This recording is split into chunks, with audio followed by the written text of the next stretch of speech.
जय श्री कृष्णा। राधे राधे। मित्रों, आज गुरुवार है। मैं आपको सुनाने जा रही हूँ बृहस्पतिवार व्रत में सुनी जाने वाली विष्णु भगवान की और बृहस्पति देव की दुर्लभ कथा। इस व्रत को करने से और कथा को सुनने मात्र से व्यक्ति के सारे संकट कट जाते हैं और सुखों की प्राप्ति होती है और साथ ही साथ भाग्य के द्वार खुल जाते हैं और घर में सुख समृद्धि का वास होता है। तो आप लोग बड़ी ही श्रद्धा और प्रसन्न चित्त मन से इस कथा को पूरा अवश्य सुने। बृहस्पति देव की कथा इस प्रकार है। प्राचीन काल में एक ब्राह्मण था। वह बहुत ही निर्धन था। उसके कोई भी संतान नहीं थी। वह नित्य पूजा पाठ करता, परंतु उसकी स्त्री बहुत मलिनता के साथ रहती थी। वह न तो स्नान करती, न किसी देवता की पूजा करती। प्रातः काल उठते ही भोजन करती, बाद में कोई अन्य कार्य करती। इससे ब्राह्मण देवता बड़े ही दुखी थे। बेचारे बहुत कुछ कहते थे, किंतु उसका कोई परिणाम न निकलता। भगवान की कृपा से ब्राह्मण की स्त्री को कन्या रूपी रत्न पैदा हुई। वह कन्या अपने पिता के घर में बड़ी होने लगी। वह बालिका प्रातः स्नान करके विष्णु भगवान का जाप करने लगी, बृहस्पतिवार का व्रत करने लगी। अपने पूजा पाठ को समाप्त करके स्कूल जाती तो अपनी मुट्ठी में जौ भर के ले जाती और पाठशाला जाने के मार्ग में डालती जाती। वह जो स्वर्ण के हो जाते तो लौटते समय उनको बीनकर घर ले आती थी। एक दिन वह बालिका सूप में सोने के जौ को फटक कर साफ कर रही थी तो उसकी माँ ने देख लिया और कहा, बेटी, सोने के जौ को फटकने के लिए सोने का सूप होना चाहिए। दूसरे दिन बृहस्पतिवार था।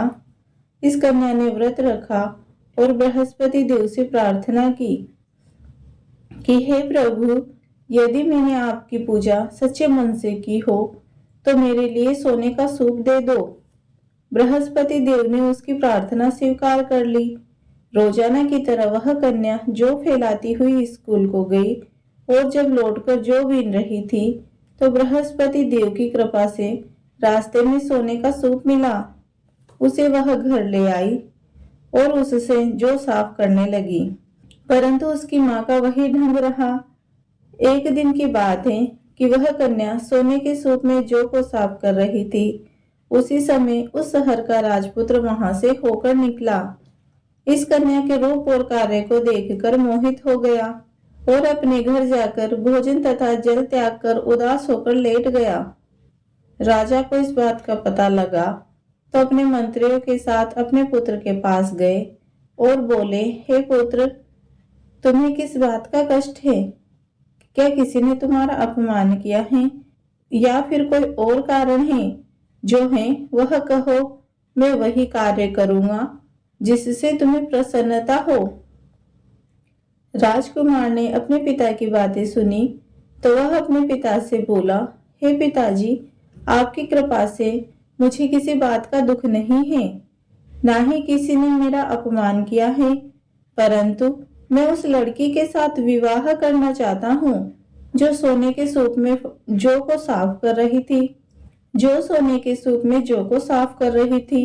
यह सुनकर राजा आश्चर्य में पड़ गया और बोला, हे पुत्र, इस तरह की कन्या का पता तुम ही लगाओ। मैं उसके साथ तुम्हारा विवाह अवश्य करवा दूंगा। राजकुमार ने अपने पिता के वचन सुनने के पश्चात उस लड़की के घर का पता बतलाया। राजकुमार के बताए पते के अनुसार मंत्री उस लड़की के घर गए और ब्राह्मण कन्या का विवाह राजकुमार के साथ संपन्न हुआ। कन्या के घर से जाते ही पहले की भांति उस ब्राह्मण देवता के घर में गरीबी का निवास हो गया। अब भोजन के लिए भी अन्न बड़ी मुश्किल से मिलता था। एक दिन दुखी होकर ब्राह्मण देवता अपनी पुत्री के पास गए। बेटी ने पिता की दुखी हालत को देखकर अपनी माँ का समाचार पूछा। तब ब्राह्मण ने सभी हाल कह सुनाया। कन्या ने बहुत सा धन देकर अपने पिता को विदा किया। इस तरह ब्राह्मण का कुछ समय सुखपूर्वक व्यतीत हुआ।